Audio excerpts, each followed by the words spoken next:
6:45 p.m. Eastern Daylight Time. At 6:14 p.m. Eastern Daylight Time, Doppler radar indicated thunderstorms producing heavy rain in Stanley County. Between 1 and 3 inches of rain have fallen. Flash flooding is ongoing or expected to begin shortly. Hazard: flash flooding caused by thunderstorms. Source: radar. Impact: flash flooding of small creeks and streams, urban areas, highways, streets, and underpasses, as well as other poor drainage and low-lying areas. Some locations that will experience flash flooding include Albemarle, Bacon Lake, Tyler, Locust, Baden, Oakboro, New London, Marble Mountain State Park, and Lake Tillery. This includes Big Bear Creek and Old Mill Road. Turn around. Don't drown when encountering flooded roads.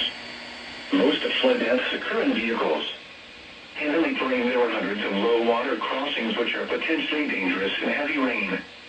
Do not attempt to cross flooded roads. Find an alternate route.